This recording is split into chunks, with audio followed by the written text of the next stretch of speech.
Standing on the shoreline today, you might feel the breeze, hear the waves, and see the endless horizon. But what if I told you that beneath the sand and surf, hidden from view, lie the ghosts of civilizations that once thrived here? Picture this: 90 out of every 100 ancient port cities, the bustling hubs of trade, culture, and connection, have simply vanished from the map. No ruins, no records, no traces, just empty stretches of coast where history should be. How does an entire city, let alone dozens of them, just disappear? It's a mystery that stretches across centuries, and it's one we're about to unravel together. These lost ports weren't just stops along a trade route, they were the lifeblood of empires. They welcomed ships laden with spices, silk, and stories from distant lands. They were melting pots of languages, religions, and ideas, places where the world came together. Yet today, their names are forgotten, their stories silenced. What happened to them? Was it the relentless power of nature, rising seas, shifting shorelines, or catastrophic storms? Or did human choices, war, neglect, or the rise of new trade routes seal their fates? The answers might surprise you, because this isn't just about the past. It's about how we understand history, how we protect our own coastal cities, and what these ancient disappearances can teach us about resilience and memory. So let's set sail on this journey, not just to find what was lost, but to piece together why it mattered. We'll explore sunken harbors, decode ancient maps, and follow the clues left behind by sailors and scribes. By the end, you'll see the coastline in a whole new light, because every wave, every grain of sand, might just be hiding a secret waiting to be uncovered. The story of these missing ports is more than a puzzle. It's a reminder that history isn't always written in stone. Sometimes it's buried beneath the tides, and it's up to us to dig it up. Ready to dive in? Let's begin. To grasp how these vanished ports once thrived, we have to step back into a world where ships were the internet connecting continents, spreading ideas, and moving wealth at a pace unimaginable for their time. Picture the Phoenician city of Tyre, its docks piled high with cedar wood, purple dye, and glassware bound for Egypt, Greece, and beyond. Or imagine Lothal in the Indus Valley, where artisans shaped beads from carnelian and merchants traded with Mesopotamia, their ships navigating tidal docks engineered with astonishing precision. These weren't just cities, they were the beating hearts of global networks long before globalization existed. What made these ports so powerful? Location was everything. Built where rivers met the sea or along sheltered bays, they became natural crossroads. Take Carthage, perched on the North African coast, a gateway between the Mediterranean and the Sahara's gold routes.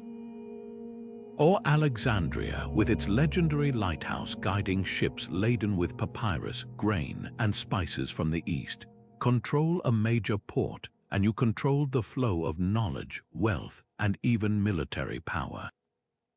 That's why empires fought bitterly over them, and why their decline often signaled the fall of entire civilizations. But their brilliance also contained the seeds of their downfall. Coastal locations left them exposed to rising tides, silted harbors, and earthquakes. A single tsunami could erase centuries of prosperity overnight. Meanwhile, shifting trade routes like those bypassing the once great port of Muziris in India when monsoons changed could starve a city of its lifeblood. And let's not forget human hands in their demise. Invasions like the Romans salting Carthage's fields, or simple neglect as empires crumbled. These ports didn't just fade away, they were undone by the very geography and ambition that made them flourish. Yet their legacy lingers in ways we're still uncovering. The bronze scales used in ancient Crete's ports evolved into modern weight systems. The harbor designs of Ostia, Rome's main port, influenced engineering for millennia.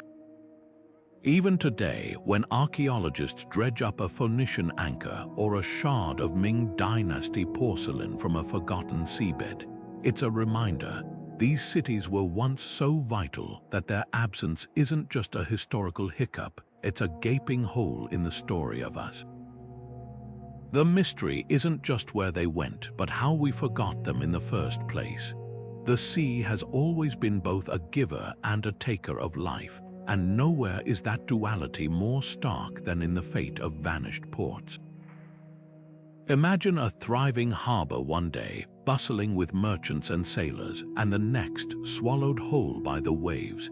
The ancient port of Heraclion, Egypt's gateway to the Mediterranean, didn't just fade away. It was dragged underwater by a perfect storm of disasters. Earthquakes shattered its foundations, while rising groundwater turned the very ground beneath it into liquid, a phenomenon called soil liquefaction.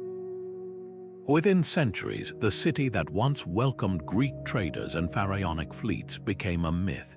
Its grandeur preserved only in scattered inscriptions until divers rediscovered its colossal statues and gold-laden ruins 2,000 years later, half buried in the seabed. But Heraclion isn't alone. Along India's coast, the port of Pumpuyah thrived for over 2,000 years as a hub of Chola dynasty trade, until a tsunami described in ancient Tamil poems as a mountain-like wave erased it overnight. Modern sonar scans reveal its remnants 6 miles offshore, a ghostly grid of streets and temples now home to fish instead of merchants. Even more haunting is the story of Atlat Yam off Israel's coast, a Neolithic village drowned by rising seas 8,000 years ago, its stone wells and human skeletons still perfectly preserved beneath the sand. These aren't just tragedies, they're cautionary tales about the fragility of coastal life. Erosion, too, played its part silently but relentlessly. The great Roman port of Ostia, once a bustling artery for grain shipments to feed the empire, slowly suffocated as the Tiber River deposited silt into its harbor.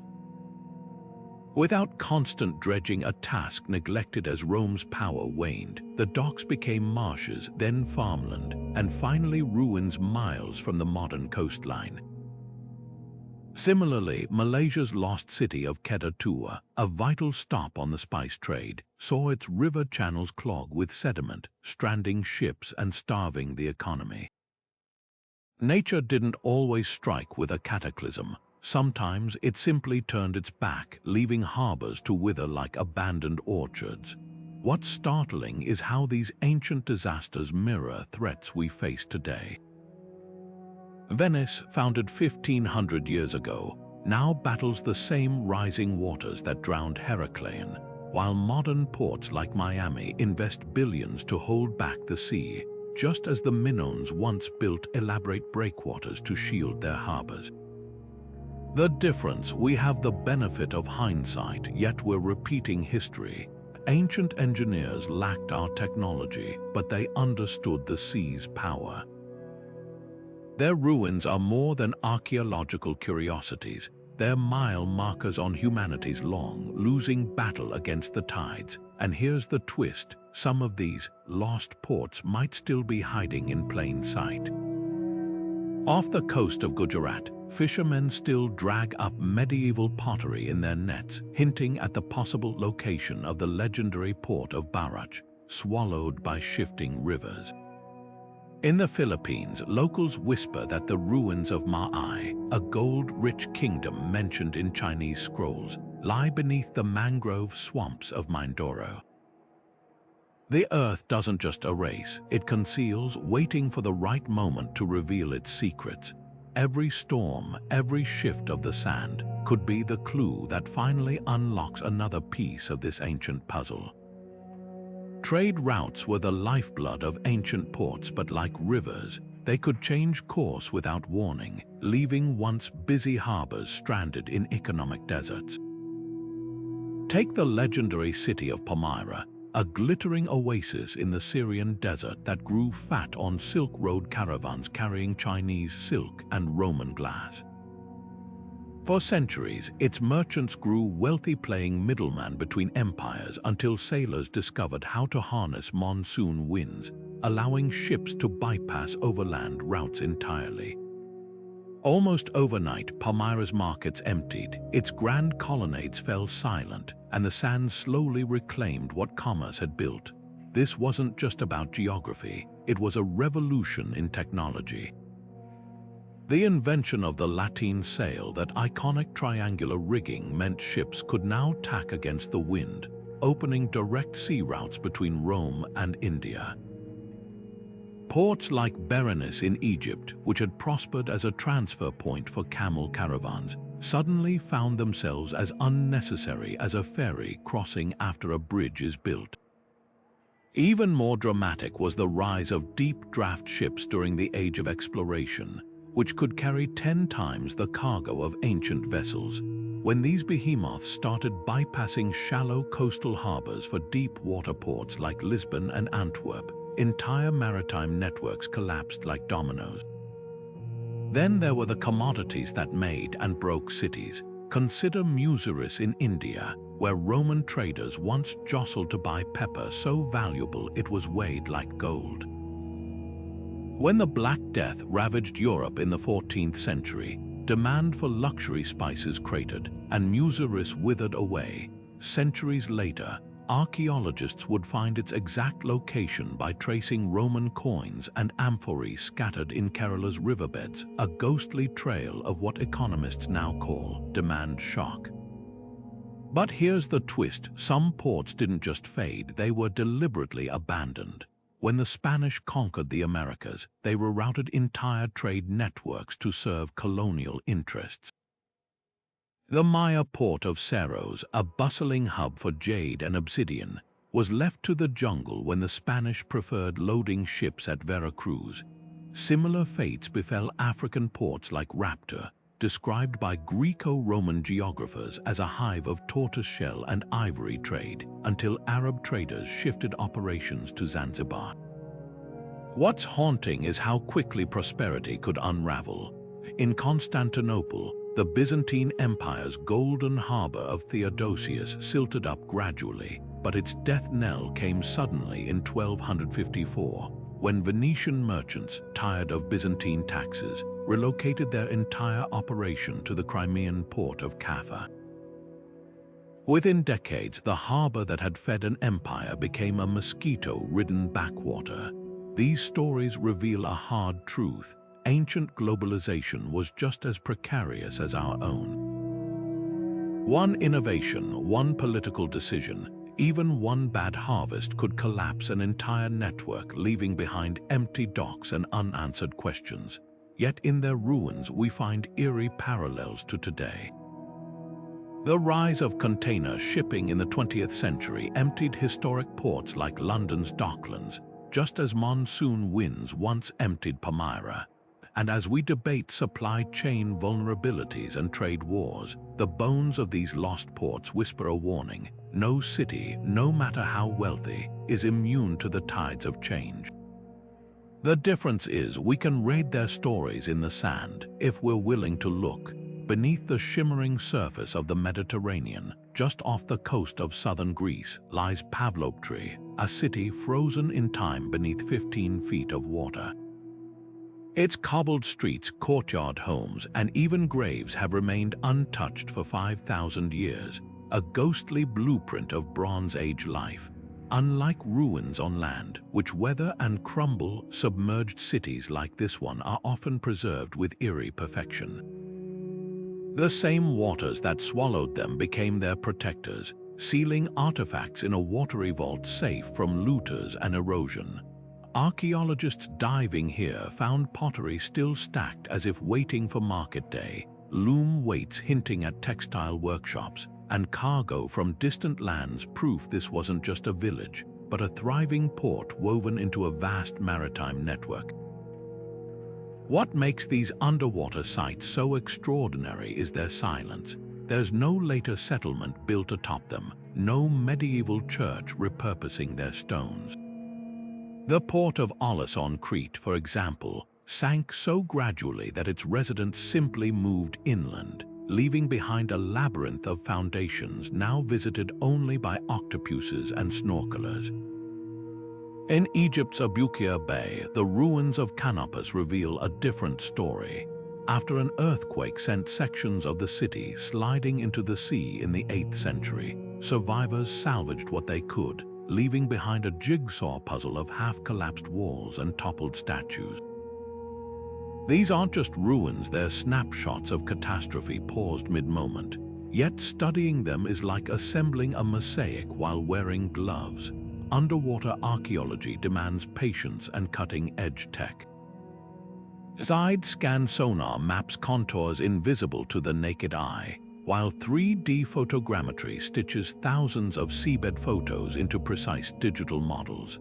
At Baia, Italy's sunken Roman resort, these techniques revealed marble floors and statues of emperors now crusted with barnacles, a playground for the rich, lost to volcanic activity that lowered the land into the bay.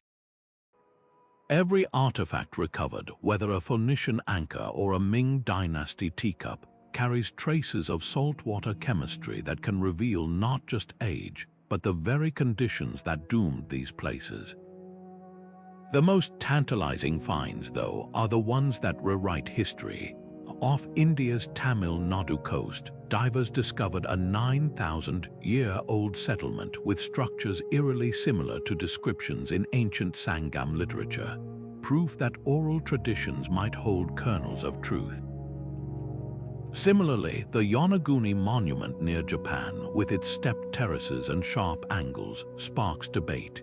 Is it a natural formation or evidence of a prehistoric Pacific civilization?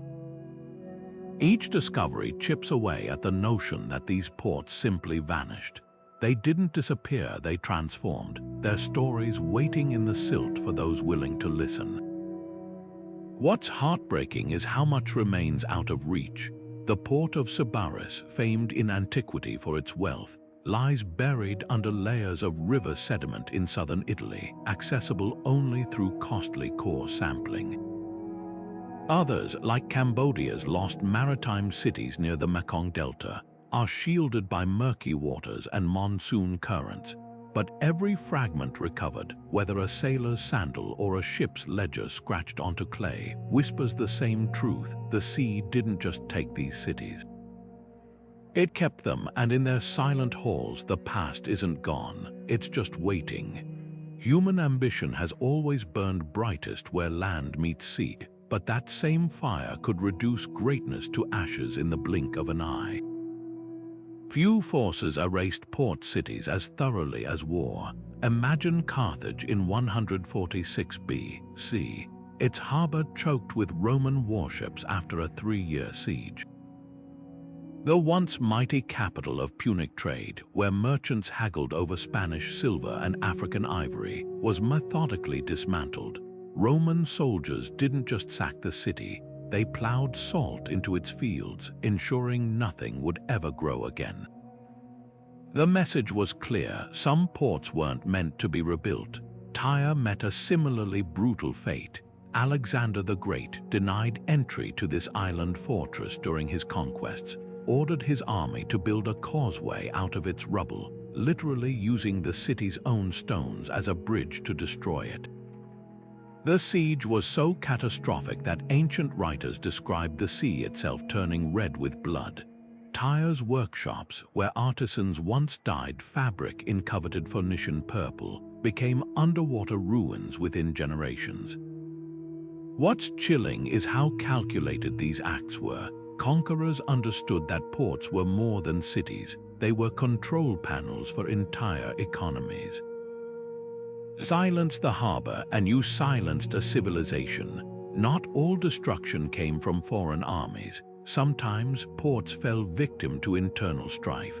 Constantinople's Golden Horn, the heart of Byzantine trade, withered during the Fourth Crusade when fellow Christians' supposed allies sacked it in 1204.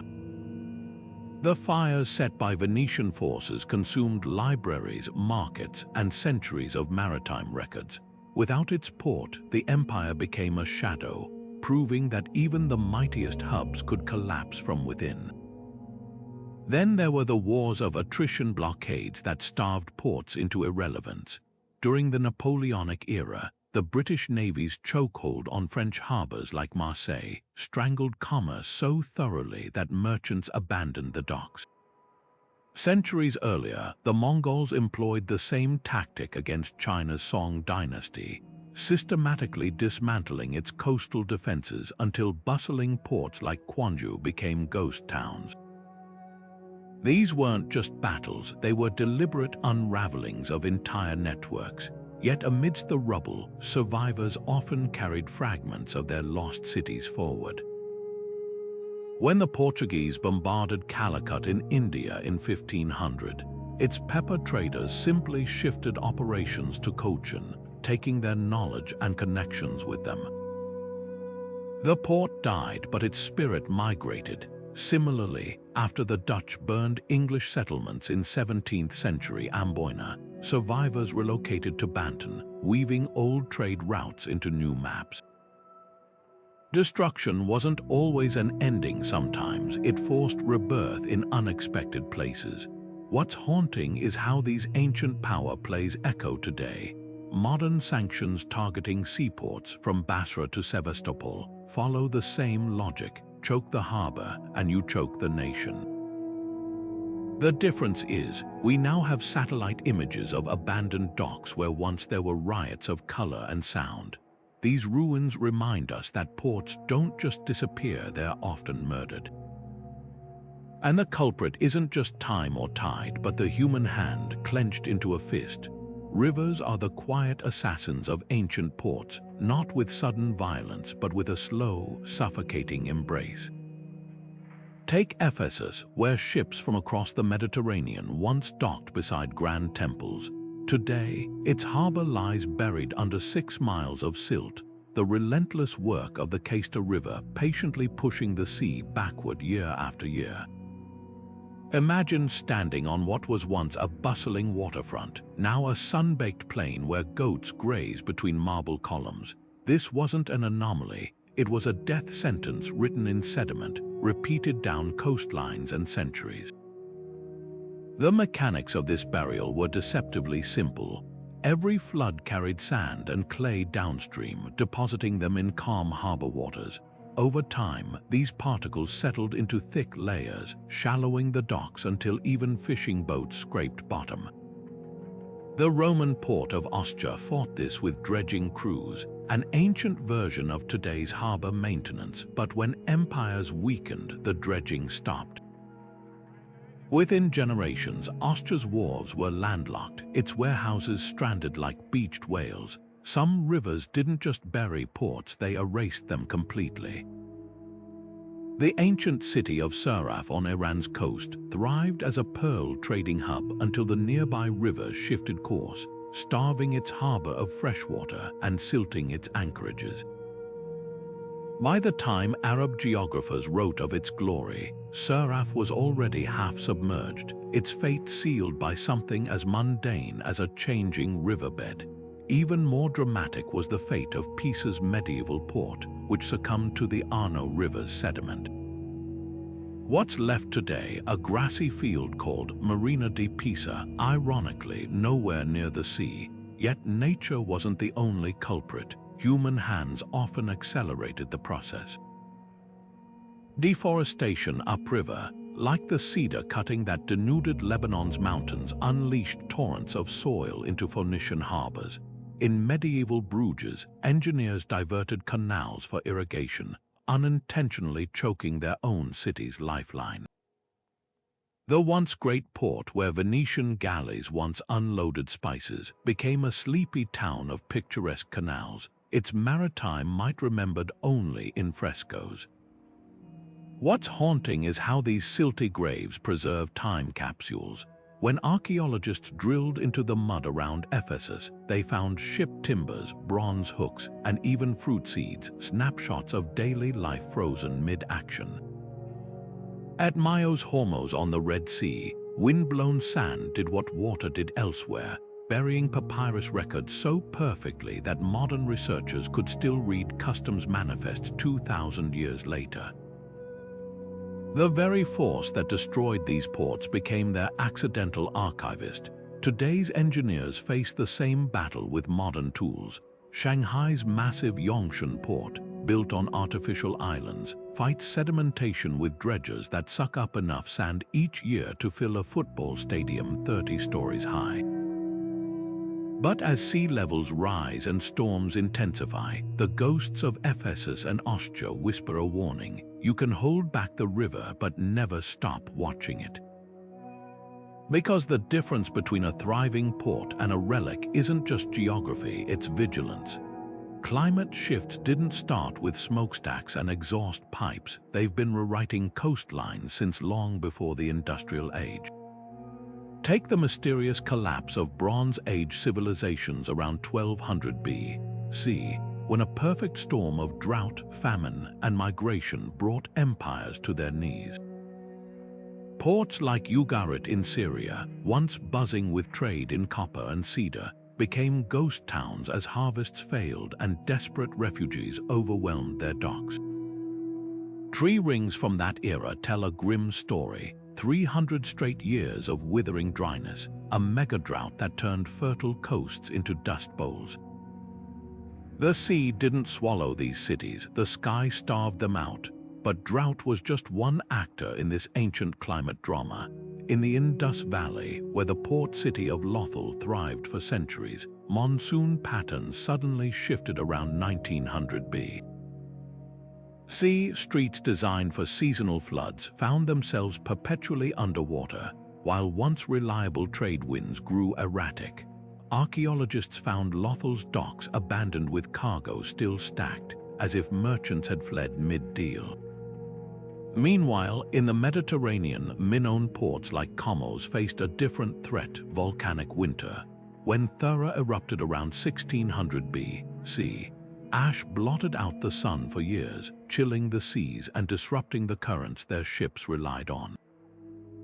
Climate change wasn't a slow creep, it was a series of sucker punches that left civilizations reeling. What's chilling is how these ancient crises mirror our own. The Akkadian Empire, stretching from the Persian Gulf to the Mediterranean, disintegrated during a drought 4,200 years ago so severe that scribes wrote of dust clouds darkening the sun. Sound familiar? Today, as California's reservoirs shrink and the Sahara advances, we're replaying an old script with higher stakes. Back then, ports like Tel Leilan in Syria were simply abandoned, their ruins buried by sand. Now, with billions living on coastlines, retreat isn't so simple. Yet ancient societies also adapted in ingenious ways.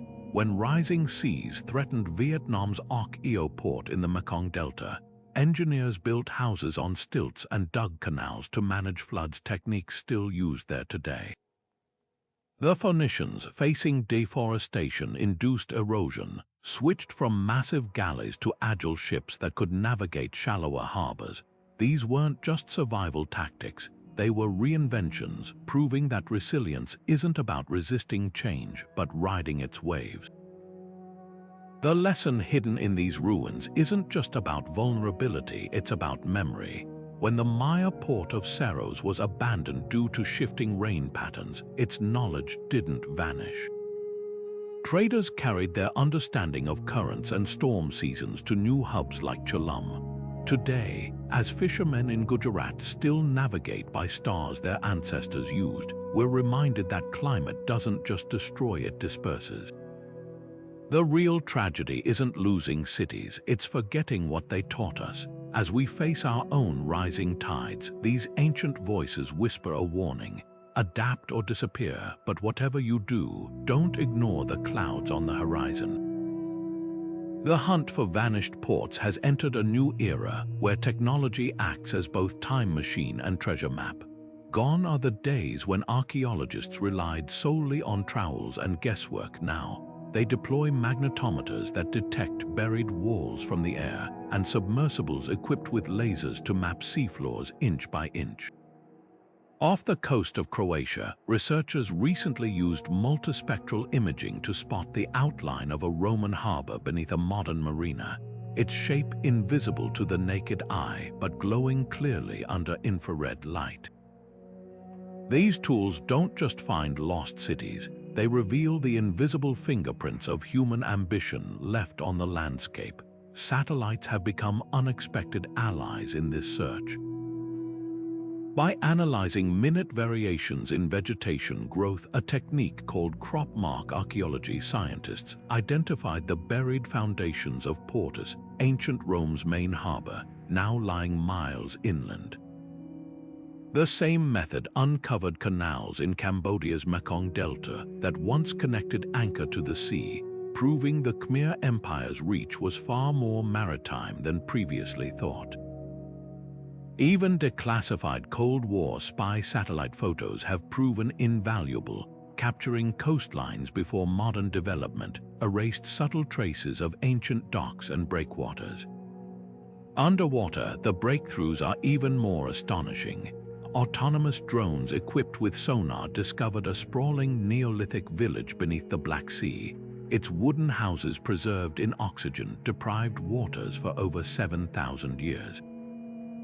Meanwhile, in the Gulf of Cambay, side-scan sonar revealed a grid of streets and buildings submerged for possibly 9 millennia, a find so controversial it's rewriting timelines of early urbanization.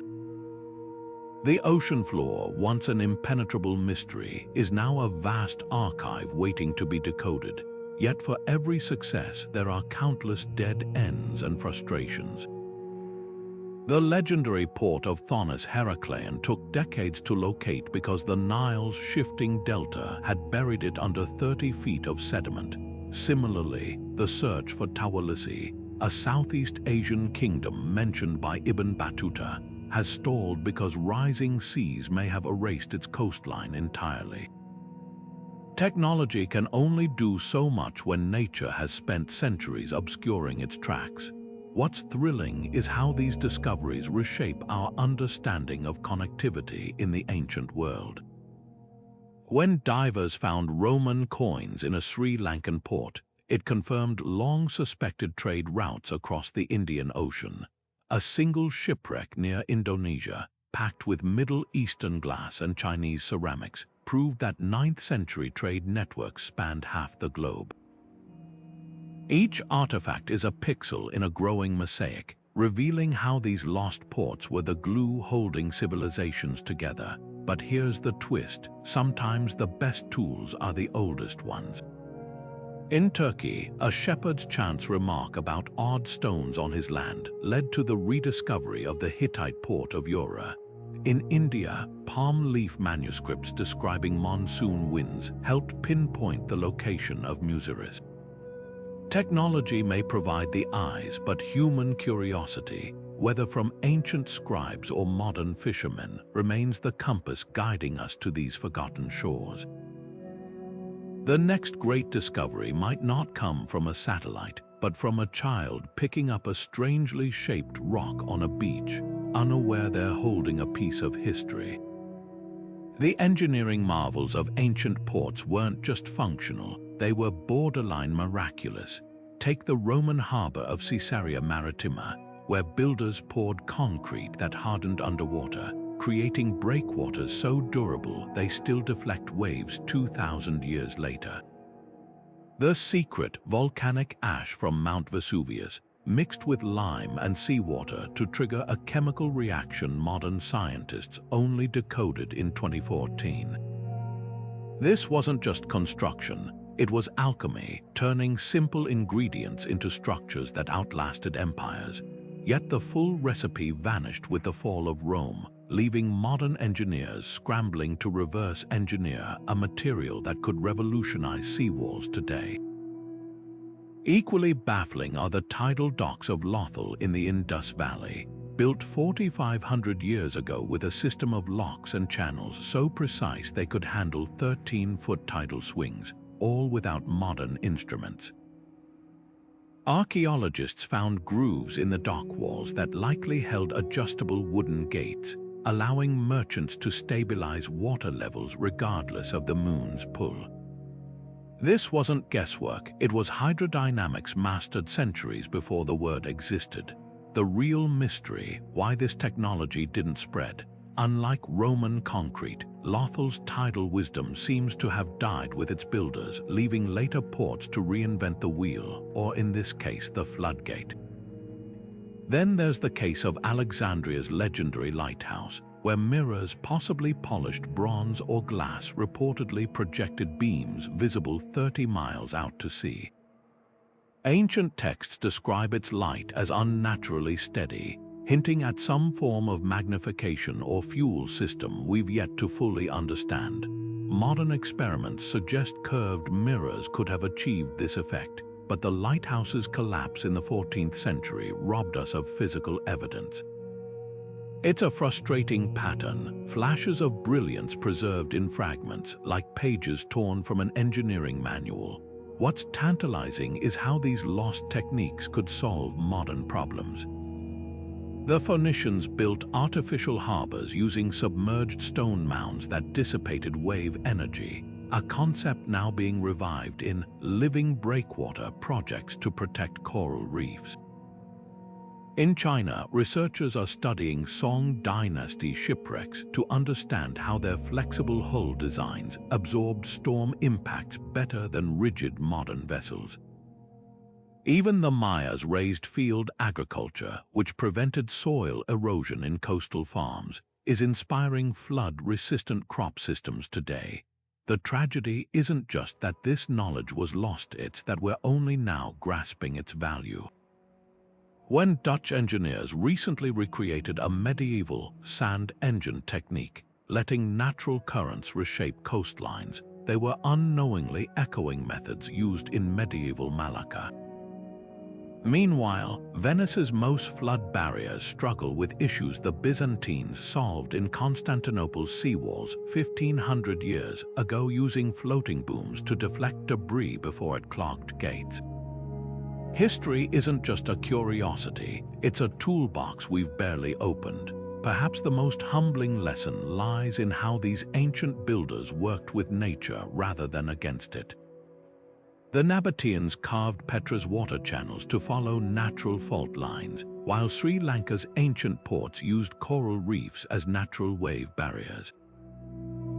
Modern engineering often bulldozes such subtleties, only to rediscover their wisdom through costly mistakes. As rising seas threaten today's megacities, the whispers of drowned harbors grow louder.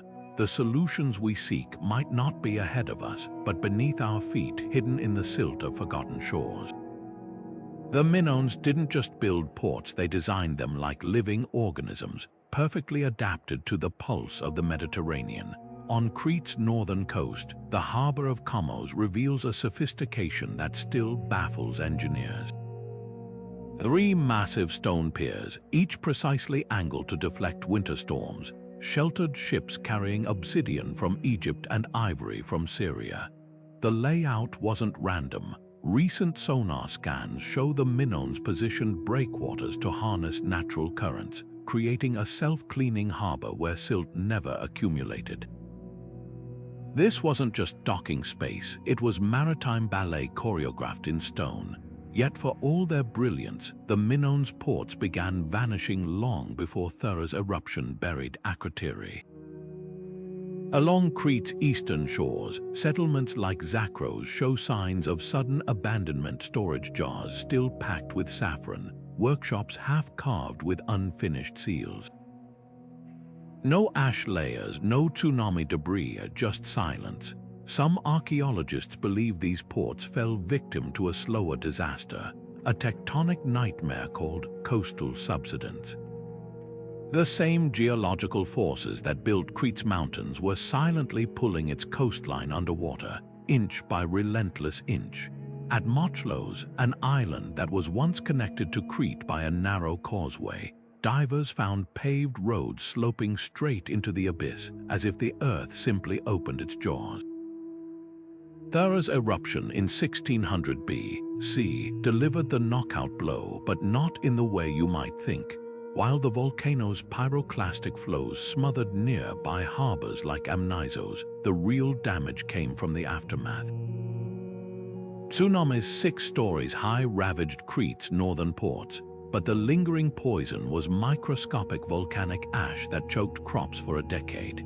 Without food to feed dockworkers or goods to trade, the Minones maritime network starved.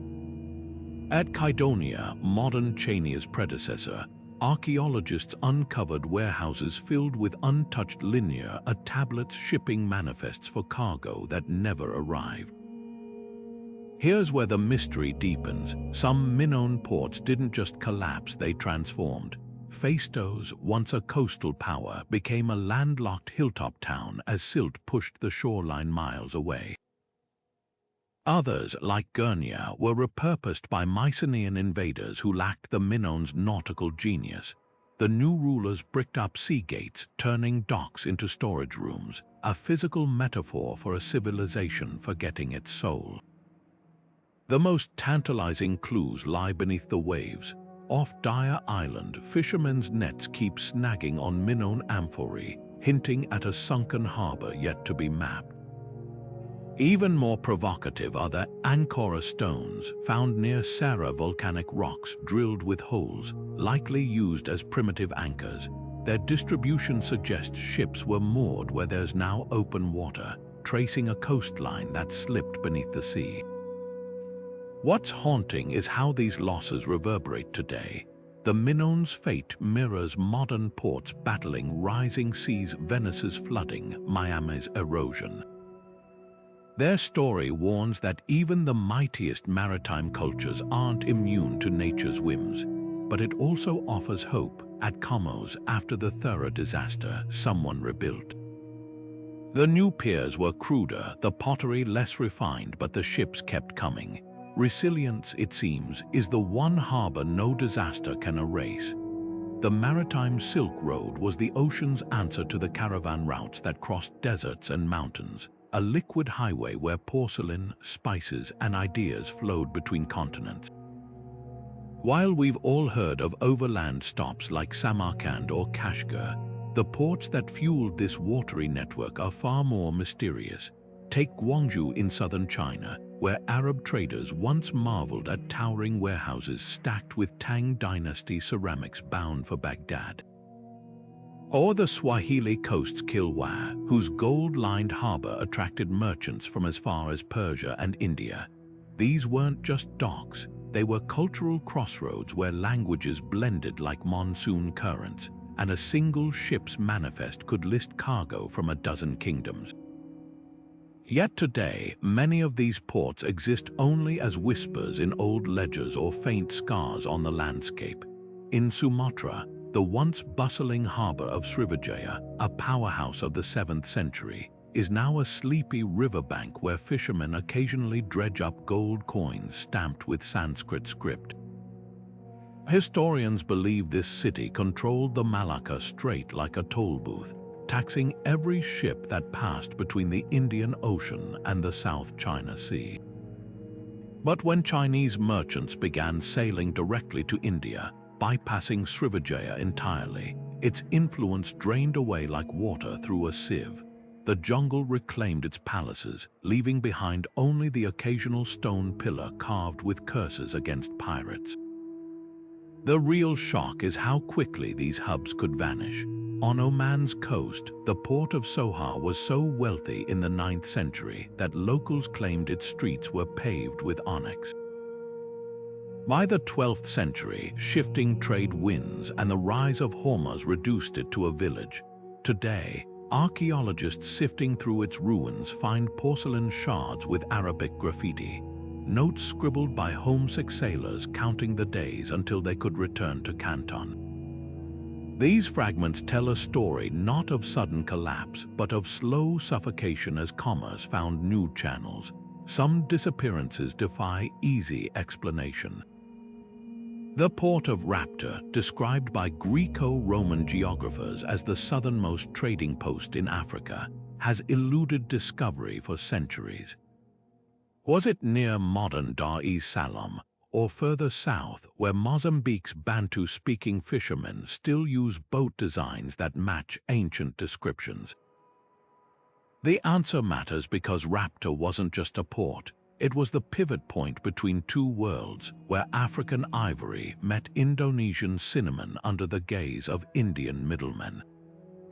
But perhaps the most poignant relics come from Thailand's Kuan Luk Pat, where tin miners keep unearthing Roman medallions from the 2nd century. How did coins from Antoninus Pius' reign end up halfway across the world? The likely answer lies in monsoon winds, which carried ships from the Red Sea to the Malay Peninsula in a single daring sprint. These tiny metal discs are more than curiosities. They're proof that the maritime Silk Road wasn't a chain of separate ports, but a single, pulsing network stretching from Rome to Guangzhou. What's haunting is how little we know compared to the overland routes. While desert caravans left behind caravanserais and mile markers, the sea kept its secrets. Every storm-scoured wreck, every silt-choked harbor holds clues to connections we're only beginning to trace. The real story of the maritime Silk Road isn't just about goods traded, it's about the ports that made it possible and how easily the tides of history can wash them away.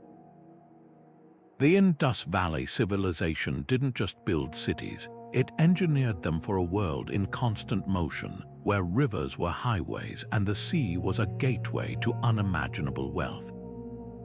Lothal, with its tidal docks and precision-cut bricks, is the star of history books, but it wasn't alone. Satellite imagery and ground-penetrating radar have revealed ghostly outlines of at least 5 other major port settlements along the ancient Indus Delta, their names lost to time. One, tentatively called Kuntossi by archaeologists, shows a grid of streets leading to a massive artificial basin, likely a harbor now buried under 16 feet of sediment. The scale suggests a port rivaling Lothal, yet no contemporary records mention it. How does an entire city slip from memory? The answer lies in the whims of water. The Indus River wasn't a single channel 4,000 years ago. It was a braided network that shifted like a living thing. Core samples from Gujarat's Rann of Kutch reveal layers of salt and freshwater shells, proof that what's now a salt desert was once a thriving estuary. When monsoons weakened around 1900 BC, the river's main branch suddenly swerved east, abandoning ports like Dolavera. Without freshwater to flush out silt, harbors became marshes, then deserts. At Sok Toko in modern Pakistan, archaeologists found dockside warehouses filled with untouched Indus Valley pottery, abandoned so quickly that goods never made it onto ships. But rivers weren't the only betrayers. The Harappans had mastered monsoon-driven trade, timing voyages to ride seasonal winds between Mesopotamia and India. When those rains grew erratic, their entire maritime clockwork failed. Mesopotamian tablets from 2200 BC complain of Meluhan ships arriving late, Meluha being their name for the Indus region. Soon after, the complaints stop entirely. The ports didn't just starve, they became irrelevant, their carefully plotted trade routes as useless as a sundial in a storm. What's chilling is how these ancient climate shifts mirror modern crises. The Rann of Kutch's transformation from estuary to desert wasn't gradual sediment cores show it happened within a generation. Families who fished in thriving harbors watched their grandchildren scratch at cracked earth where docks once stood. Today, as Pakistan's coastline retreats and Chennai's reservoirs run dry, we're watching the same script play out with higher stakes. The Harappans didn't have satellites to track rainfall or dams to redirect rivers, but they did leave clues. At Lothal, engineers rebuilt the dock 3 times, each version smaller than the last, as if hoping the sea would return like a prodigal child. The real mystery isn't why these ports fell, it's why we forgot them. Unlike Egypt or Mesopotamia, the Indus civilization left no boastful kings or conquerors' steels. Their writing remains undeciphered, their history told only in bricks and beads. When archaeologist S.R. Rao first mapped Lothal in 1954, local farmers called the ruins the place of the old well, unaware they were standing on the world's earliest known tidal dock. Perhaps that's the ultimate lesson of these vanished ports. Civilizations aren't erased by time alone, but by silence. The Indus whispers its stories in the mud if we're willing to kneel and listen. The Romans didn't just build ports, they engineered them as monuments to imperial power, designed to awe as much as function. At the height of their empire, Portus near Rome was a marvel of logistics. Its hexagonal harbor basin large enough to hold hundreds of ships, with cranes swinging Egyptian grain onto barges bound for the capital. Granaries the size of city blocks stood ready to feed 1 million mouths, while marble-clad warehouses stored silk from China and amber from the Baltic. This wasn't just infrastructure, it was theater, a stage where the empire's wealth and reach played out daily. Yet today, much of Portus lies buried under fields, its grandeur reduced to faint outlines visible only from the air. Smaller ports met even crueler fates. Along the Dalmatian coast, the once bustling harbor of Salona, where olive oil from North Africa and wine from Greece fueled provincial trade, was dismantled stone by stone. Medieval villagers carted away its columns to build churches, while the sea gnawed at its remaining piers until only fish remembered their locations. In Britain, the port of Rutupiae, where Claudius' invasion fleet landed in 43 AD, became a sheep pasture, its wharves rotting into the Kentish marshes. These weren't just losses of stone and mortar, they were the unraveling of a system that had knit 3 continents together. The decline wasn't sudden but a slow suffocation. As barbarian raids intensified in the 3rd century, ports like Ostia hired mercenaries to guard their warehouses, a stopgap that couldn't stem the tide. By the 5th century, dwindling tax revenues meant dredging silt-clogged harbors became a luxury few cities could afford. In Gaul, the port of Narbo Martius saw its ship traffic drop by 90% as pirates controlled the coast. The real killer, though, was the collapse of long-distance trade networks. Without Egyptian grain ships or Spanish silver fleets, ports withered like vines cut from their roots. Yet some Roman harbors fought back ingeniously. In Leptis Magna, engineers built an artificial river mouth to keep their harbor open as the coastline shifted. At Caesarea Maritima, they layered hydraulic concrete over crumbling breakwaters, buying extra decades of use. These weren't just engineering feats, they were acts of desperation, like patching a sinking ship with gold leaf. The cruelest twist, nature often finished what humans started. In Ephesus, the Cayster River's silt buried the harbor so thoroughly that the sea is now 5 miles away. At Puteoli, near Naples, volcanic uplift thrust the Roman docks 15 feet above the waterline, leaving ships' mooring rings dangling absurdly in midair. Even the mighty found no refuge from geology's whims. What's haunting is how these ruins whisper warnings to modern ports. Marseille's ancient Roman docks, now inland museums, show what happens when maintenance lapses. The dredging machines that once kept Ostia alive now rust in Rotterdam, their modern equivalents fighting the same eternal battle against sediment. The difference. We have satellite forecasts and steel, but the sea's patience is infinite. Every wave that laps at Venice's foundations or gnaws at Miami's seawalls carries the same message it delivered to the Romans. Nothing built by human hands lasts forever, especially where land meets water. But perhaps the most poignant legacy lies in the mundane. In Tarragona, Spain, archaeologists found a Roman dockworker's tally stick, notched with cargo counts. In London's River Thames, a child's leather sandal surfaced near the Roman port, lost centuries ago. These small, human traces remind us that ports weren't just about empire, they were about people, the sailors who braved storms, the merchants who haggled on quaysides, the families who relied on ships they'd never see. Their absence isn't just a historical footnote, it's a void where countless stories once began and ended. The stones may be silent, but the sea remembers. Greek harbors weren't just docking points, they were the beating heart of a civilization that saw the sea as both highway and home. The Athenians built their empire on the backs of ships launching from Piraeus, while Corinth grew fat on tolls collected from vessels dragged across its stone-paved diolkos. Yet for every famous port etched into history, there are a dozen more that exist only as passing mentions in ancient texts, their locations lost to time. The harbor of Aulis, where Agamemnon's fleet supposedly gathered for Troy, has been debated for centuries. Some place it near modern Vathi, where underwater surveys reveal submerged stone structures matching ancient descriptions of slipways. Others argue it's further north at Paralia-Kalamos, where fishermen still pull up Mycenaean-era anchors in their nets. The mystery deepens with ports that vanished without explanation.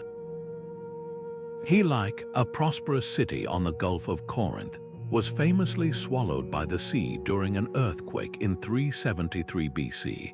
Ancient writers described waves crashing over its walls at night, leaving nothing but drowned statues visible beneath the water at low tide. For 1600 years, Helike became a cautionary tale, until 1988, when archaeologists discovered its ruins not underwater, but buried under 20 feet of silt 3 miles inland. The earthquake had triggered a catastrophic soil liquefaction, dragging the entire city beneath a lagoon that later dried up.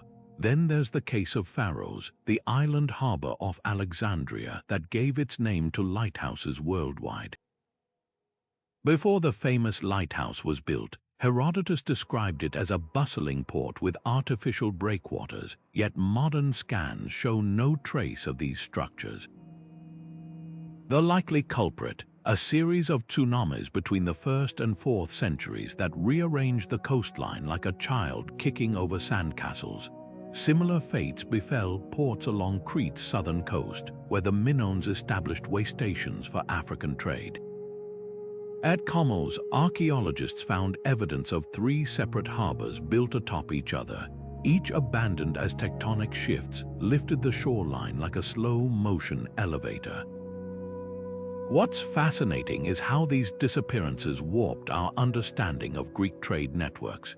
For years, historians assumed the sparse distribution of ports along the Peloponnese's western coast meant limited maritime activity there. Then divers began spotting ancient mooring stones and pottery shards in surprisingly deep water, evidence that entire coastal shelves had subsided, taking harbors with them. Off Methone, sonar revealed the outline of a circular harbor mentioned in Thucydides' accounts of the Peloponnesian War, now lying 60 feet below the surface. The real enigma is why some ports faded while others thrived. Ephesus and Piraeus endured for millennia despite similar geological challenges, while equally important hubs like Naupactus slipped into obscurity. Part of the answer lies in politics. When Roman emperors favored certain routes, lesser ports withered from neglect, but nature played its cruel jokes too. At the once great port of Oniadai along Greece's western coast, the Achelous River's relentless silt turned a thriving naval base into a mosquito-infested swamp within 3 centuries. Modern technology is finally peeling back these layers of mystery.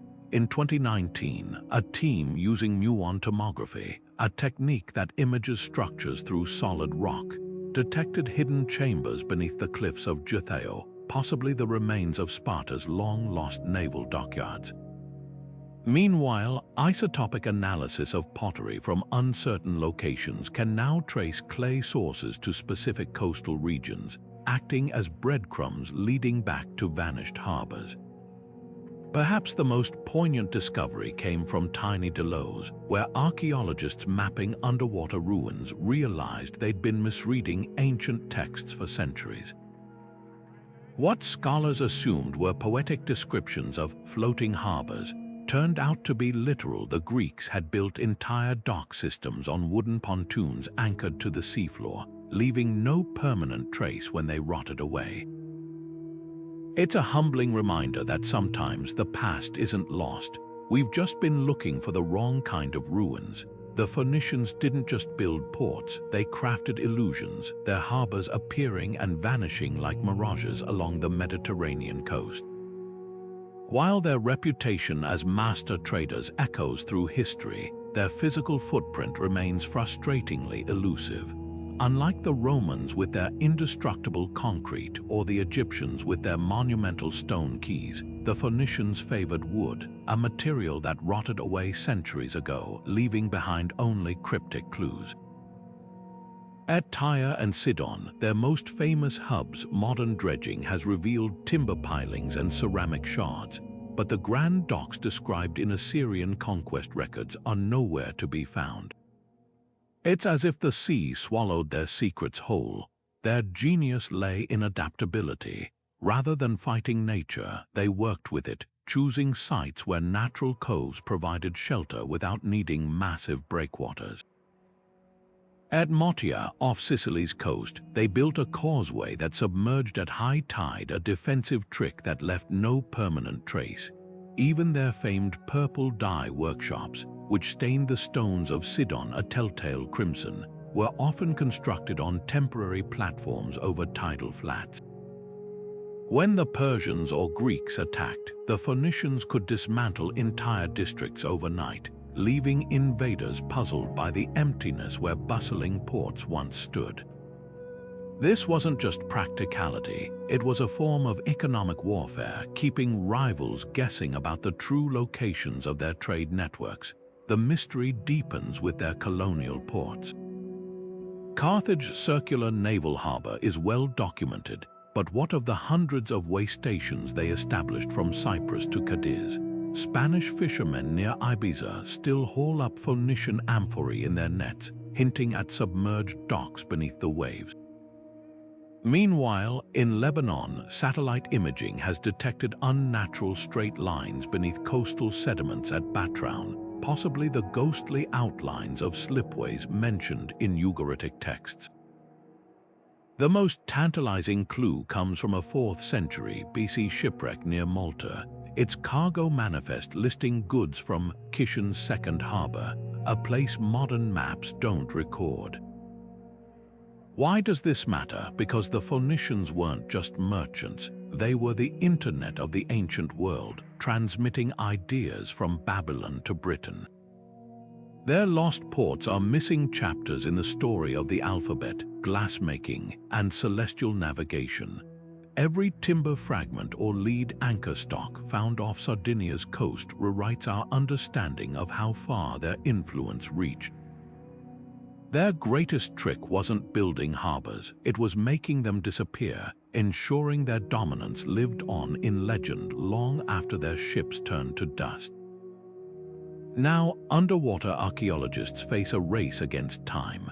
Sediment shifts caused by modern shipping lanes are eroding potential sites, while deep sea trawlers accidentally drag artifacts miles from their original locations. At Arwad, Syria's last Phoenician island stronghold, researchers using sub-bottom profilers have mapped what might be a sunken breakwater, but political turmoil has stalled further exploration. The irony is rich. The very secrecy that protected these ports in antiquity now shields them from discovery, yet hope floats in unexpected places. In 2021, a storm off Andalusia exposed a cache of Phoenician silver coins near what locals call Punta de los Fenicios. The coins wear patterns suggest they passed through countless hands at a busy port, one that might still lie hidden under coastal dunes. Meanwhile, a re-examination of clay tablets from Nineveh reveals cryptic references to the southern harbor of Byblos, possibly referencing a tidal inlet now silted over. The Phoenicians teach us that a port isn't just about stone and mortar. It's about flow, the invisible channels where goods and ideas mingle. Their legacy lingers not in grand ruins, but in the DNA of every Mediterranean port city, from Marseille's fish markets to Tunis's labyrinthine souks.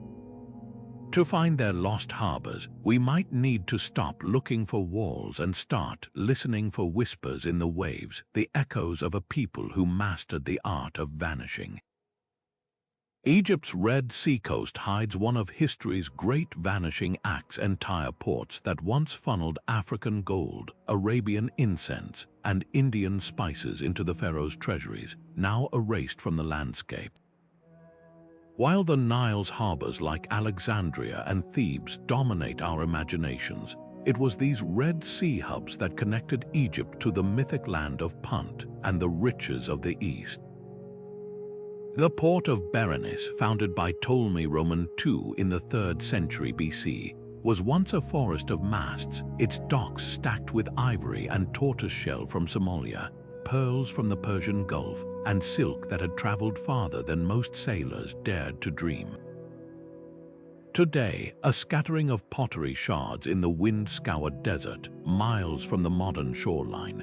What happened to these crucial gateways? The answer lies in the restless dance of land and sea. Unlike the stable Nile Delta, Egypt's Red Sea coast is a geological battleground. Tectonic shifts have pushed sections of shoreline upward while dropping others, turning bustling harbors into inland ruins or drowning them entirely. At Myos Hormos, the main Roman-era port for Indian Ocean trade, the remains of warehouses now sit 3 miles inland, their timbers preserved not by water but by hyper-arid desert air. Meanwhile, ancient maps mention a harbor called Lukos Limen near modern Qusair, but its exact location is a puzzle. Satellite imaging reveals faint rectangular outlines beneath the sand, possibly the ghostly footprint of docks that once welcomed ships from Malabar. The real detective work begins with the desert winds. At Wadi Gawassis, archaeologists uncovered ship timbers and cargo ropes dating back 3,800 years, evidence of an astonishing pharaonic-era port, now buried under 30 feet of sand. The inscriptions here tell of expeditions to Punt, possibly modern Eritrea, but the harbor itself was never meant to last. Unlike stone-built Mediterranean ports, the Egyptians here used temporary structures, dismantling them between voyages to avoid burial by sandstorms. It was a brilliant adaptation to an unforgiving environment, but one that left almost no trace for modern explorers. Then there's the mystery of the vanished canals. Ancient texts describe a waterway linking the Nile to the Red Sea near modern Suez, allowing ships to bypass the treacherous northern voyage. Core samples along the Wadi Tumulat reveal layers of saltwater sediment, hinting at a pharaonic-era channel later revived by Darius the Great.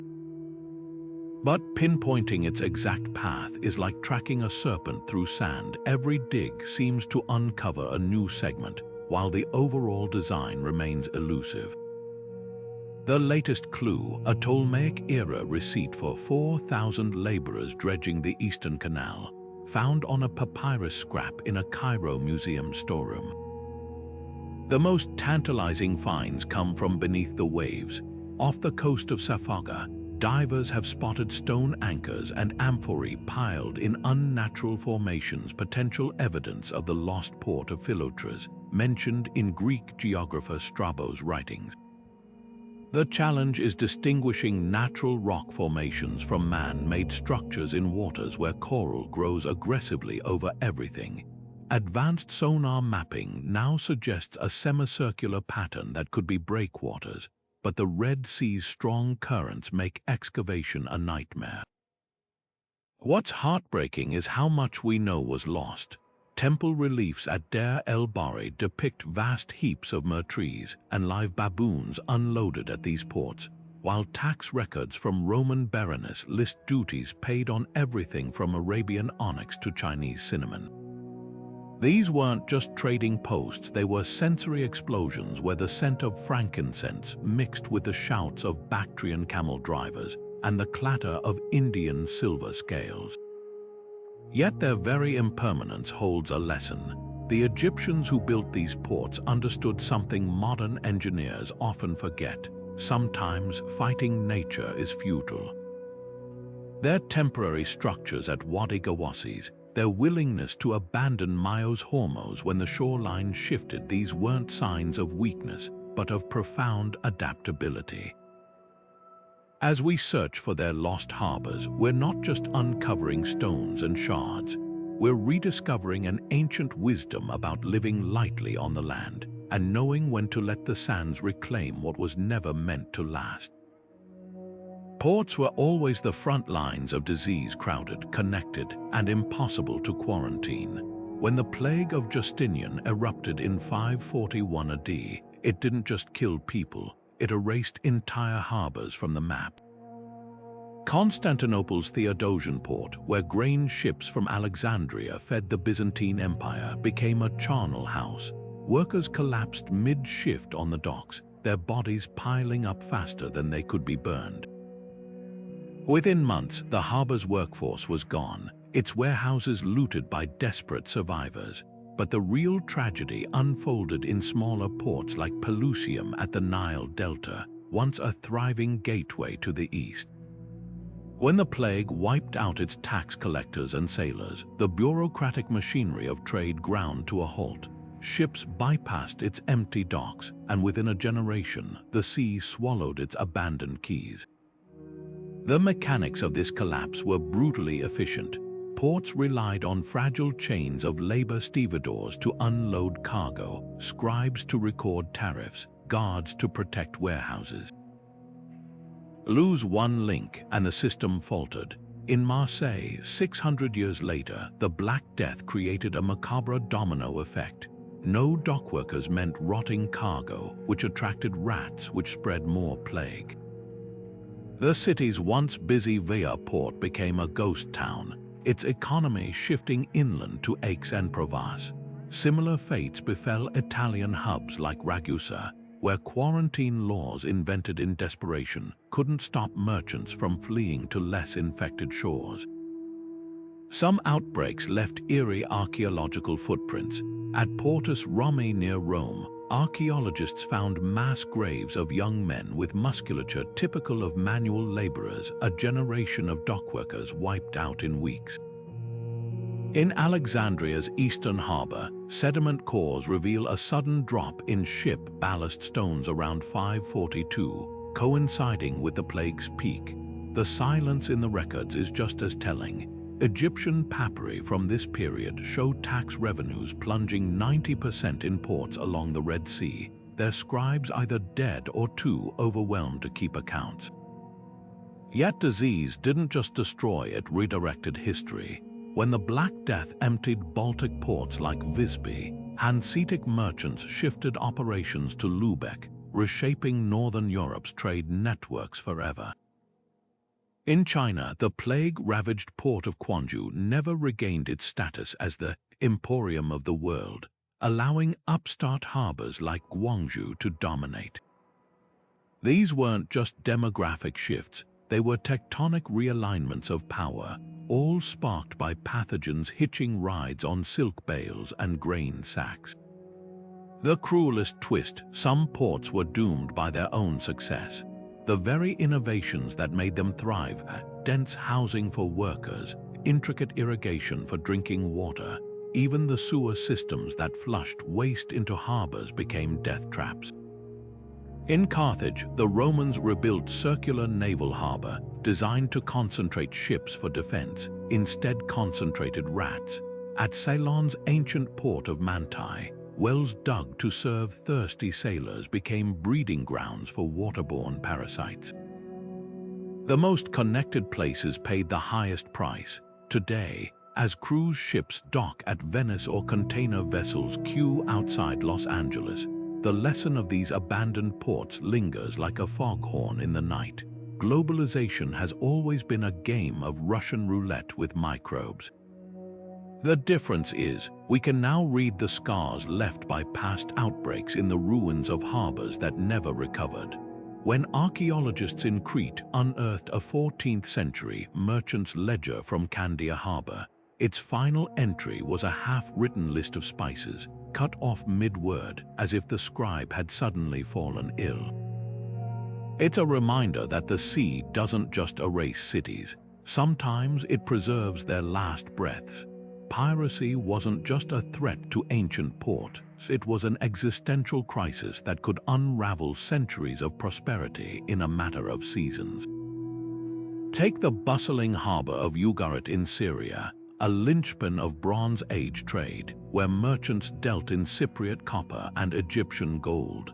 In the late 12th century BC, its clay tablets suddenly shift from recording cargo manifests to desperate pleas for help.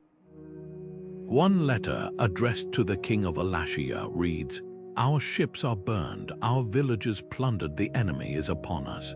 Within a generation, Ugarit was abandoned, its docks reduced to kindling by the mysterious sea peoples. These weren't ordinary raiders, they were a force so devastating that their raids collapsed empires and turned thriving coastlines into no-go zones for centuries. The economics of piracy made certain ports irresistible targets. Harbors situated near narrow straits or sheltered coves, perfect for trade, were equally perfect for ambush. The Lycian coast of Turkey, dotted with ports like Faislis, became a pirate stronghold precisely because merchant ships had to hug its shores to avoid open sea storms. Roman records describe whole fleets vanishing near Crete, their cargoes reappearing in shadowy markets on Cilicia's rugged coast.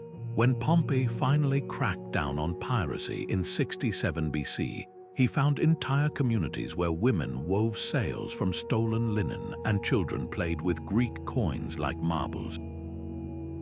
Piracy wasn't just a profession, it was a parallel economy that fed on the lifeblood of legitimate trade. Some ports didn't just decline, they reinvented themselves as pirate havens. The island of Delos, once a gleaming hub of Hellenistic commerce, became a lawless free port after Rome sacked Corinth in 146 BC. Without strong navies to patrol its waters, Delos docks became a thieves' bazaar where stolen goods changed hands under the indifferent gaze of corrupt officials. Within 50 years, merchants avoided the Aegean altogether, rerouting ships to safer but longer paths around the Peloponnese. The cost wasn't just measured in lost goods, it reshaped geography as trade routes bent away from danger like trees leaning from a relentless wind. The psychological toll was just as devastating. In the Indian Ocean, the threat of pirates from Socotra Island forced ships bound for Rome to sail in armed convoys, adding crippling costs to every amphora of pepper. A 1st century merchant's diary found near Berenice describes crews refusing to sail past the Horn of Africa unless paid triple wages, death's tax, they called it. Ports that couldn't guarantee safety saw their traffic dwindle to nothing.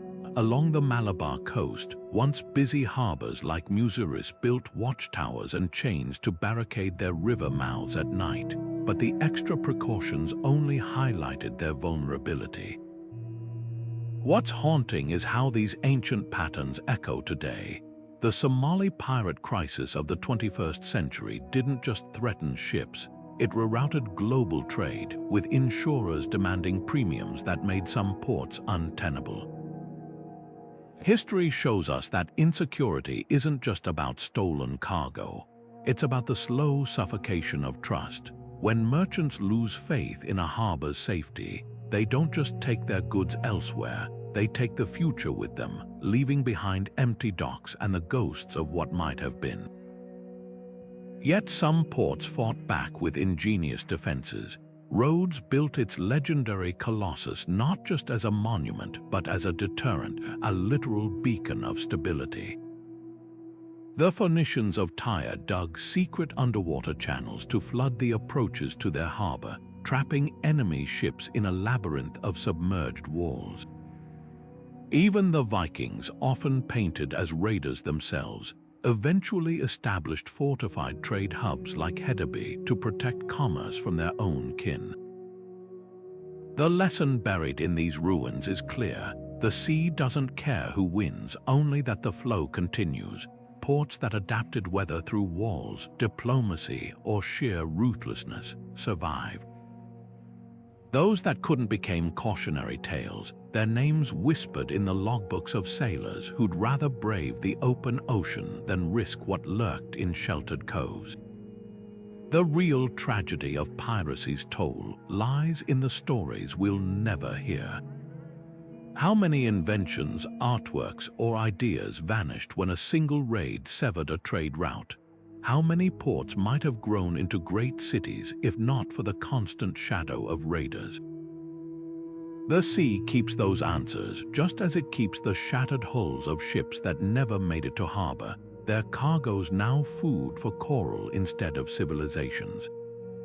The gods of the sea once commanded not just the waves, but the very stones of their harbors until new faiths washed those beliefs away like footprints in the tide. Along the shores of the ancient Mediterranean, ports weren't just economic engines. They were living temples where sailors made offerings to Poseidon before voyages and merchants poured libations to Melkart for safe passage. At the Phoenician port of Tyre, the high priest of Baal would anoint ships with sacred oil beneath a towering statue of the god, his outstretched arms seeming to bless the horizon itself. But when Christianity spread across the Roman Empire, these rituals became heresy. The statue was toppled, the oil jars smashed, and the harbor's sacred significance erased as thoroughly as if it had never existed. This pattern repeated wherever faiths collided. In Alexandria, the Serapeum's docks, where ships once unloaded exotic animals for sacrifices to Serapis, were stripped of their pagan iconography and reconsecrated as Christian wharves. The change wasn't just symbolic, it altered the flow of trade itself. Pilgrim ships bound for Jerusalem now crowded docks that had once welcomed vessels laden with offerings for Isis, while the old processional routes to see god shrines became market alleys. Archaeologists digging in Cyprus harbor of Kourion found something startling. A 5th century Christian basilica built directly atop the ruins of a temple to Apollo Hylates, its mosaic floors depicting ships but conspicuously absent of any tridents or sea deities. The harbor still functioned, but its soul had been rewritten. Some transitions were violent. At Marseille's ancient port, the rise of Christianity turned the Greek cult of Artemis of Ephesus into a target. The goddess's statue, believed to protect sailors from storms, was dragged through the streets and burned in the Forum. Without these spiritual safeguards, many sailors refused to dock there, shifting trade to more blessed harbors like ours. Meanwhile, along the Red Sea coast, the rise of Islam transformed ports like Jeddah. Pre-Islamic shrines to the moon god Hubal, where merchants once swore oaths on sacred black stones, were dismantled. The stones themselves, some believed to be meteorites, were either buried or repurposed as mosque foundations, their cosmic significance transferred to a new faith. Yet traces of the old ways lingered in subtle forms. In Constantinople's Golden Horn, fishermen continued to hang blue glass, evil eye charms on their boats long after Christianity forbade pagan talismans, a quiet compromise between faith and superstition. At Cadiz in Spain, the Phoenician temple of Melkart became the Christian shrine of Saint Sebastian, but locals still whispered that the saint's miracles at sea echoed the god's ancient power. Even the Vikings, when they converted, kept carving Thor's hammer into their ships' masts now disguised as crosses. The most poignant losses weren't the grand temples, but the small, intimate rituals that once animated these harbors. At Ostia, archaeologists found thousands of lead-cursed tablets tossed into the harbor waters, pleased to Neptune to sink rival ships or ruin their cargo. After Christianity took hold, the tablets disappeared, but the malice didn't. Merchants simply took their grudges to church confessional booths instead of the tide. In India's lost port of Pattanam, Hindu traders had once floated oil lamps on banana leaves during monsoon season to appease Varuna, god of the oceans.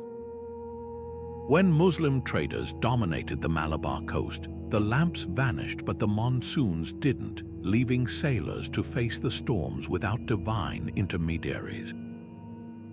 What's haunting is how these shifts reshaped geography itself. When the pagan port of Daphne near Antioch was abandoned after its oracle fell silent, the nearby Christian harbor of Seleucia Pyria flourished. Centuries later, when Islam rose, Seleucia's churches became mosques and its docks reoriented toward Mecca rather than Rome. The stones remained, but their meaning, and the trade routes they anchored, flowed like water through cupped hands. Today, when divers explore these submerged sacred sites, they're not just mapping ruins, they're tracing the contours of belief itself, how civilizations rewrite their relationship with the sea, and how the sea, indifferent to our prayers, continues its eternal work of erasure and renewal. The gods may change, but the waves do not. The towering cedars of Lebanon once seemed endless, their fragrant wood prized by pharaohs and emperors alike for shipbuilding. But those same forests may have unwittingly sealed the fate of the ports they helped create. Imagine a Phoenician shipyard in Byblos around 1200 BC, workers felling thousand-year-old trees to craft merchant vessels, unaware that each axe stroke was eroding the very ground beneath their harbor. Deforestation wasn't just an environmental footnote, it was a slow-motion disaster that destabilized coastlines across the ancient world. Without tree roots to anchor the soil, rainwater carried sediment downhill in thick, choking waves.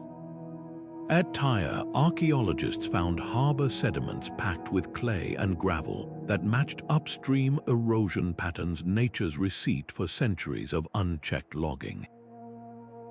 The same ships built from Lebanese timber were soon scraping against harbor floors raised by their own construction. In Anatolia, the port of Ephesus suffered a similar fate after nearby hills were stripped bare for lumber. The Cayster River, once clear and navigable, became a sluggish brown snake dumping silt into the harbor until the sea retreated miles away. The Mediterranean wasn't alone in this ecological reckoning. Halfway across the world, the Khmer Empire's ports along the Mekong Delta withered as deforestation disrupted monsoon water cycles. Satellite imagery shows ancient canals clogged with sediment from denuded hills, sediment that once fed fertile floodplains but instead smothered docks. Even the Romans, masters of engineering, couldn't escape this trap. When they clear-cut North Africa's forests to fuel their navy, the resulting erosion filled harbors like Leptis Magna with sand, requiring constant dredging that drained imperial coffers. Some civilizations recognized the danger too late.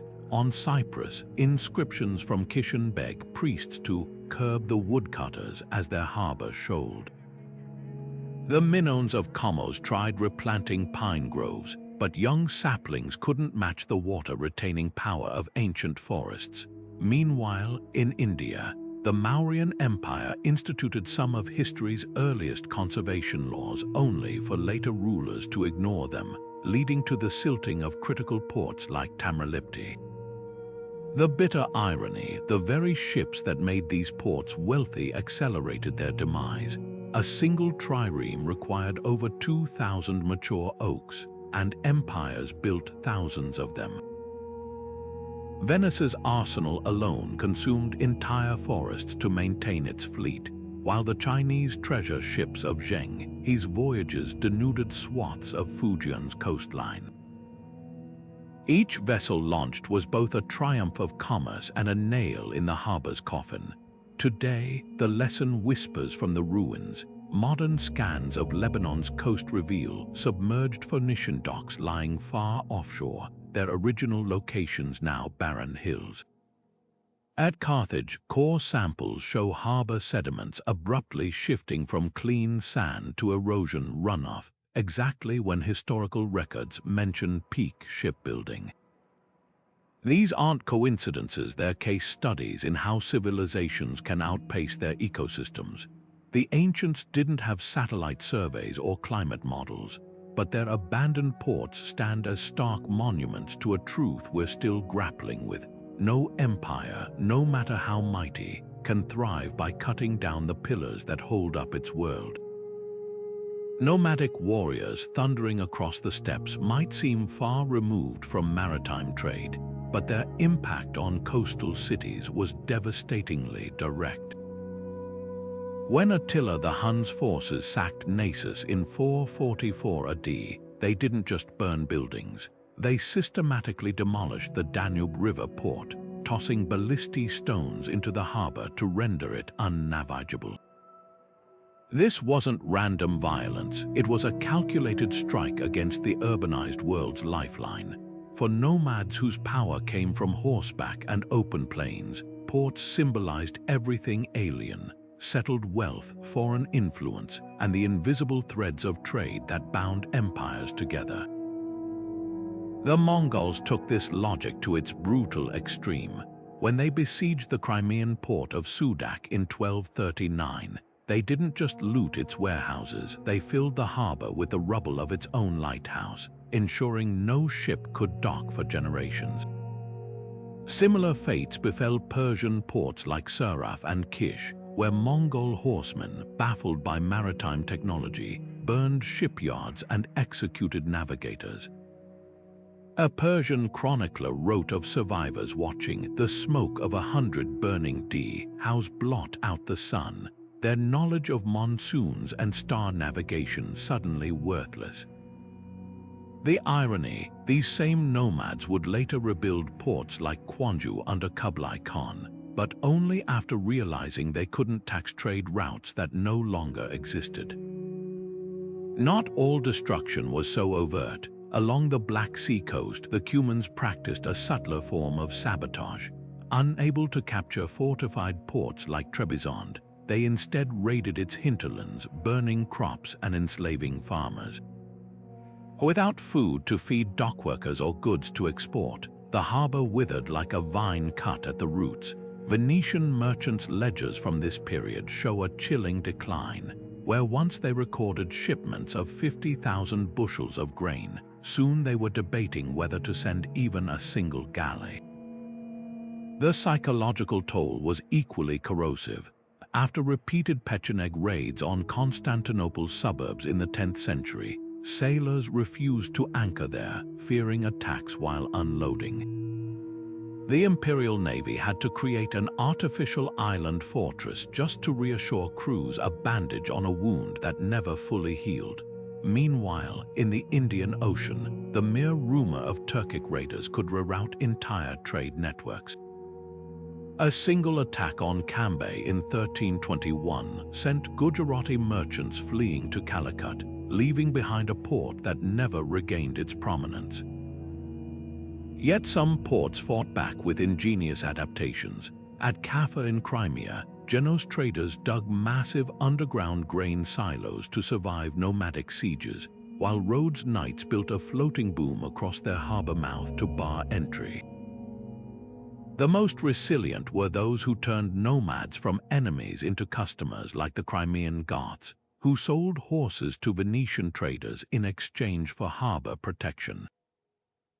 Survival often meant compromise. When the Golden Horde demanded tribute from Tanais on the Sea of Azov, its merchants paid in Italian glassware rather than blood. What's haunting is how these ancient patterns replay today. Modern piracy in the Malacca Strait or Somali coast doesn't just steal cargo, it reshapes global shipping lanes, just as Hunnic raids once diverted Silk Road caravans. The difference is, we can now read the scars left by those older conflicts in the silt-filled harbors and caravanserais reclaimed by deserts. When archaeologists unearthed the port of Tanais, they found Mongol arrowheads embedded in warehouse doors, a stark reminder that history's most destructive storms often rode in on horseback, not waves. The sea remembers even when the land forgets. The same harbors that once welcomed fleets of wooden galleys could become useless overnight as ship designs evolved, not from neglect or disaster, but from sheer technological progress. Picture the bustling port of Piraeus in ancient Greece, its shallow slips perfect for triremes that skimmed the water like dragonflies.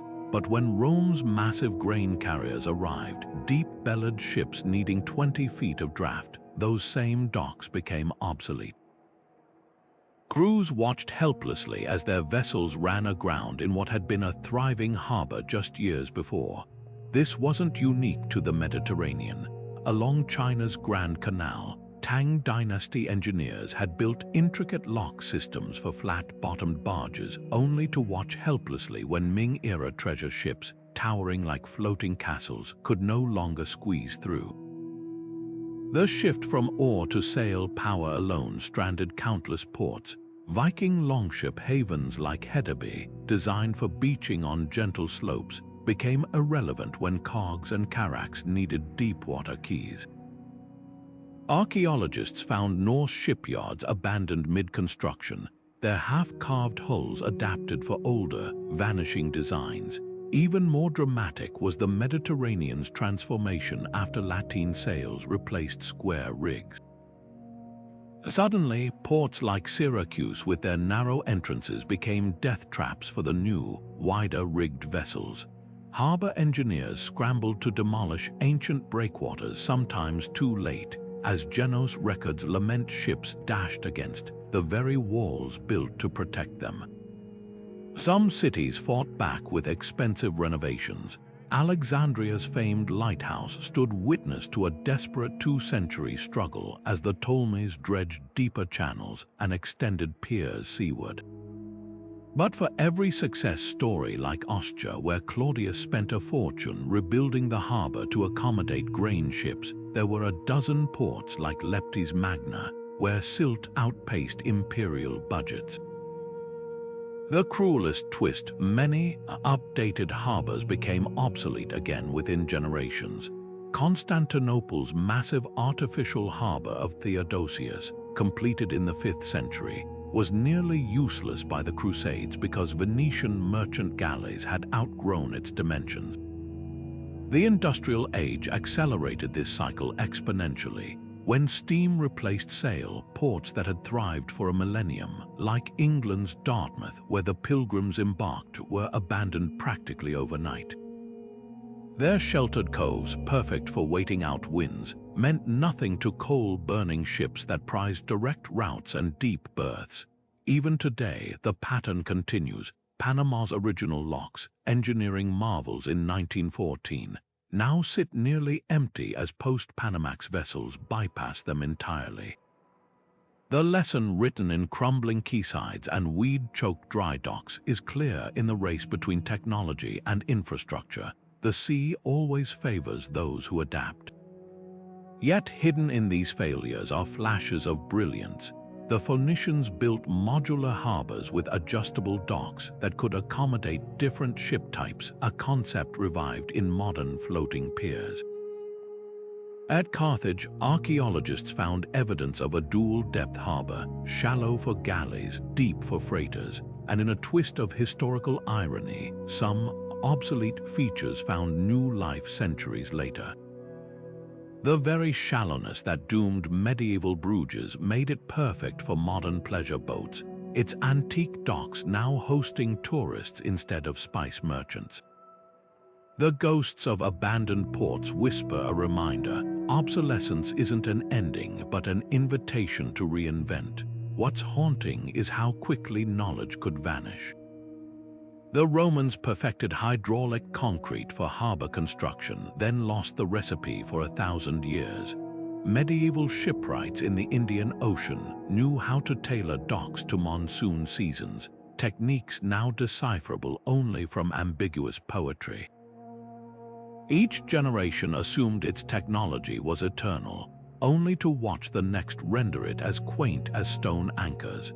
As we pour billions into adapting ports for container ships and climate change, the crumbling ruins of Caesarea and Tyre urge humility. The sea never stops changing its mind, and neither do the ships that ride its back. Atlantis may be the most famous vanished port in history, but its legend raises a fascinating question. How much of these stories is poetic exaggeration, and how much is a whisper of real places lost to time?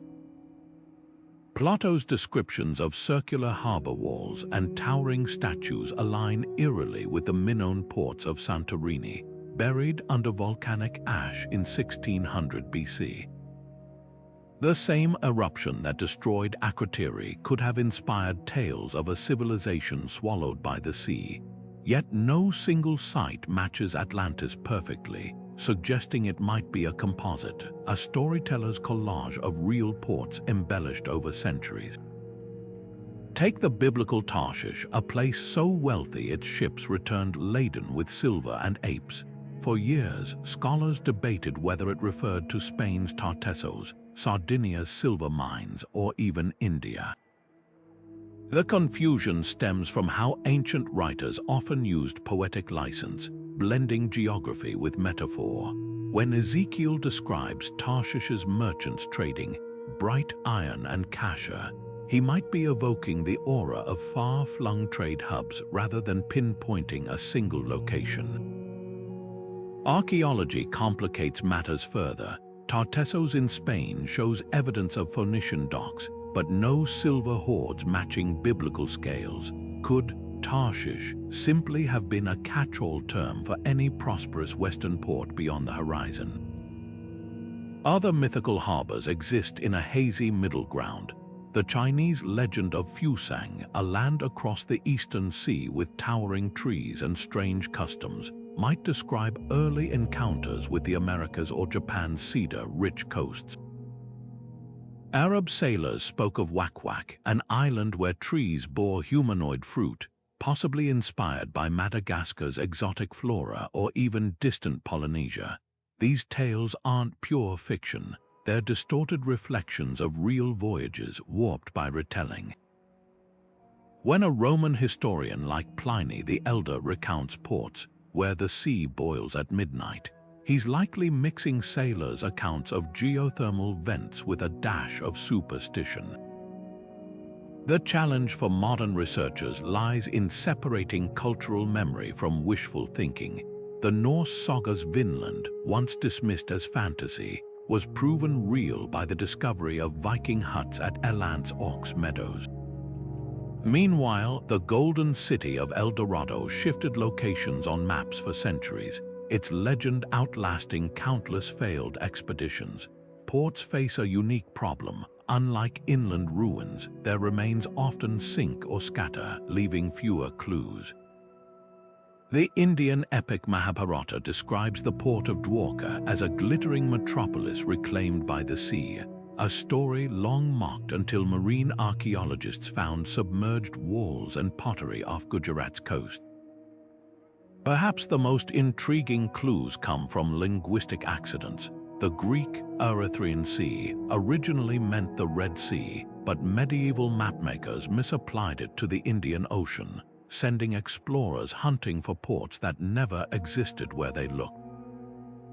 Similarly, the River Ocean encircling ancient Greek maps might encode vague knowledge of monsoon-driven trade routes.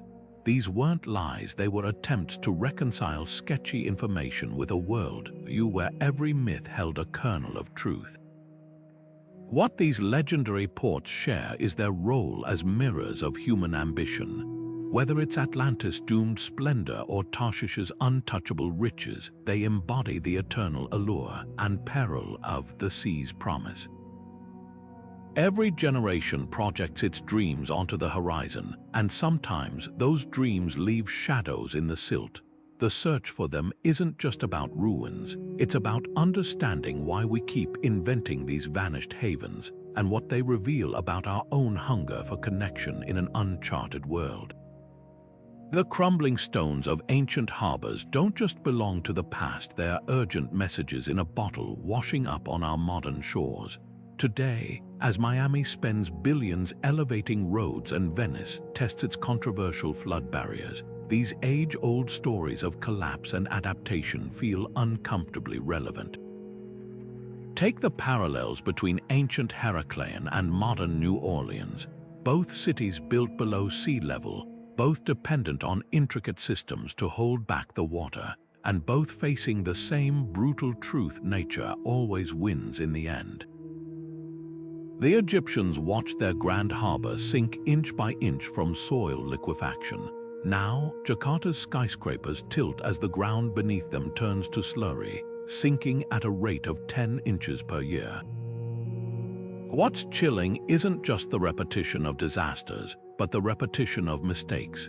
The Roman port of Ostia died a slow death from silt buildup because maintaining dredging crews became too expensive.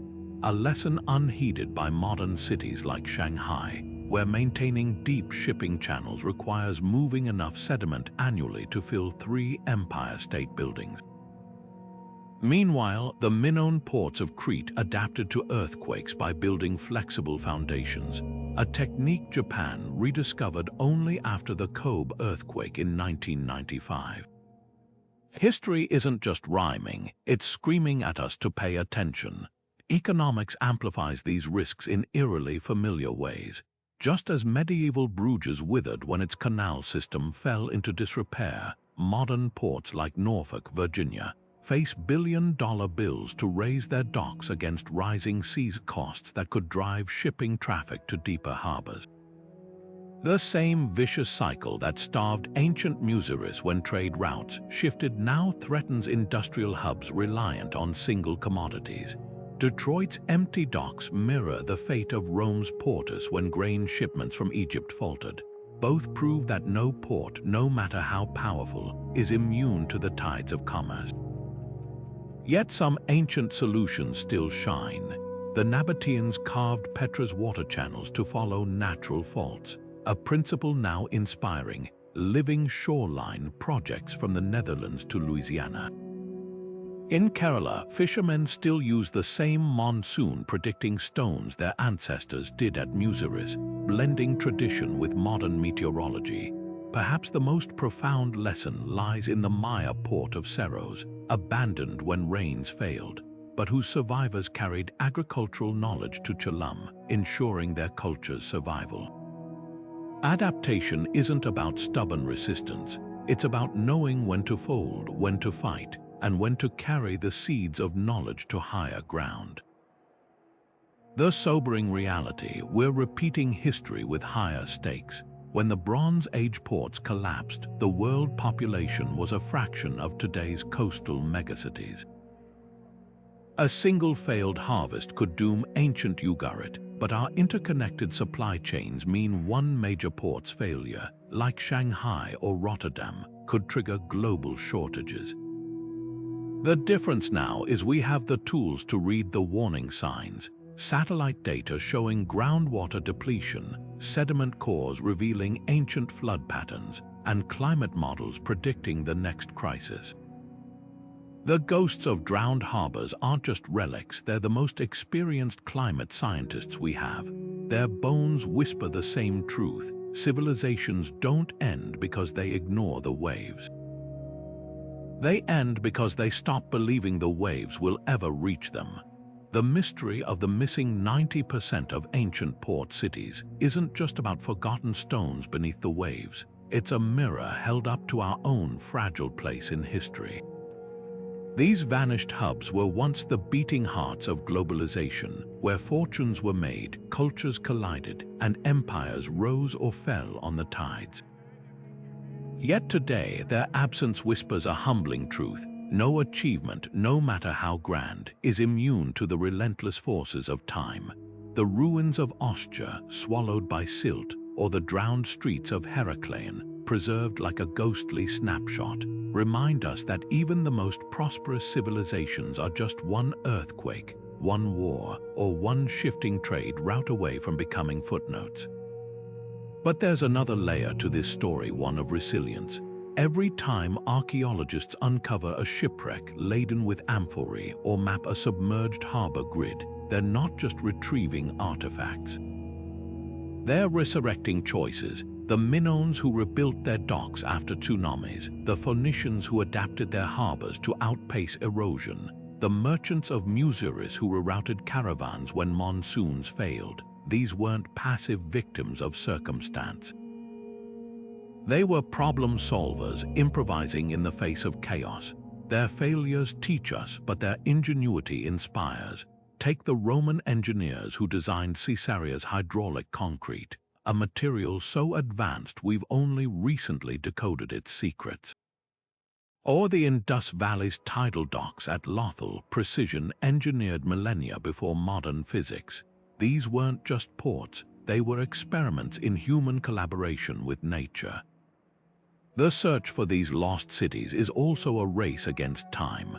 Climate change isn't just a future threat, it's unearthing the past. Rising sea levels and intensified storms are eroding coastal sites faster than archaeologists can document them. In the Baltic, melting ice reveals Viking shipwrecks, but also exposes them to corrosive seawater. Off the coast of India, fishermen haul up medieval anchors in their nets, unaware they've touched a piece of a puzzle scholars are still assembling. Each discovery is a fragile opportunity, a chance to recover wisdom before it's lost again, perhaps forever. What's at stake isn't just knowledge, but identity.